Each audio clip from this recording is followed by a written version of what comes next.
Hey everyone, it's April. I'm back after a short hiatus. Um, and this episode of Don't Stop Storytelling is about the fact that there's always a story to tell, right? Whether you run into the corner store and something happens, um, or you're looking at the clouds and you're thinking about poetry or music or a song or a way to interpret your life, there's always a story to tell. It doesn't have to. Oftentimes, I think that one of the things that holds people back is they think it has to be something big and dramatic. It has to be this huge thing. But if you look at the history of film, they're like very soft, meditative, quiet films. There's films about love stories. Some of them are like War of the Roses, like some of these old films, or film noir, or they're big and bold and bodacious. But there's also quiet love stories.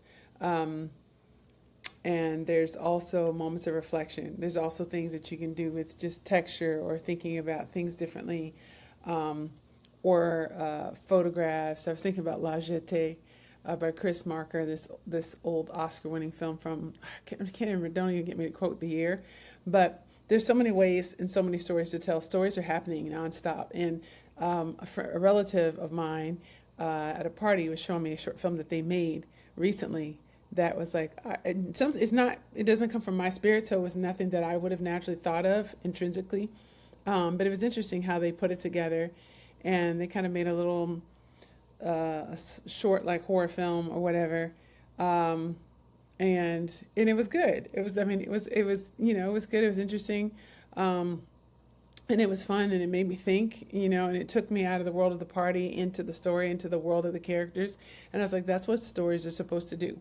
So I think a lot of people at this time are, still thinking of things and all these traditional ways that they told stories before, either really long form or whatever your previous style was, but now it's an opportunity for people to experiment and to do things and push the envelope, even with yourself and a film camera or video camera, or yourself and your iPhone, or just exploring different themes and seeing stories as where they're being told, even in places and situations that it doesn't even seem that obvious.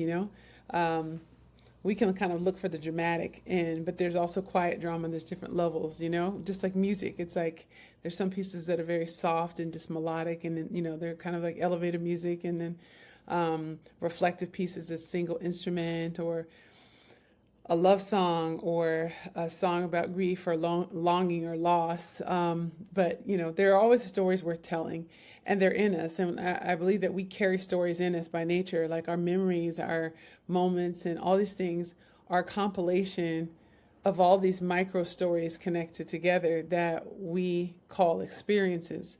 Some of them are chapters, and some of them are like whole books. Some of them are individual, they're just like the little sort of, they seem to be miscellaneous pockets of, I don't know, of different experiences. And then when you stop and you look at it together, it's like a symphony, it's like an orchestra with different movements throughout. So I would encourage you to give yourself permission. If you're, let's say, if this is a journaling exercise for you, just like, pull out something that you might have thought was relevant, or something that you thought might have been mundane, or not as high key, and allow yourself to tell that story.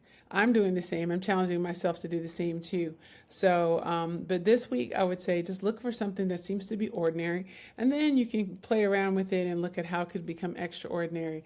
That is something that famed filmmaker Steven Spielberg used to do. He used to take these seemingly ordinary moments in life, and then he would dramatize them with the lens, the film stock, the angling, the music, and all the different tools that filmmakers have, and draw you so far into those moments and making them memorable, and draw your attention to things that you might have taken for granted. You're like, oh yeah, I had a childhood like that, or I had, these similar experiences.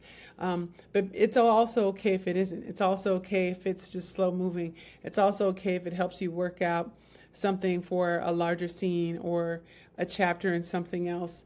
So just take advantage of all the small moments and don't stop storytelling. That's it.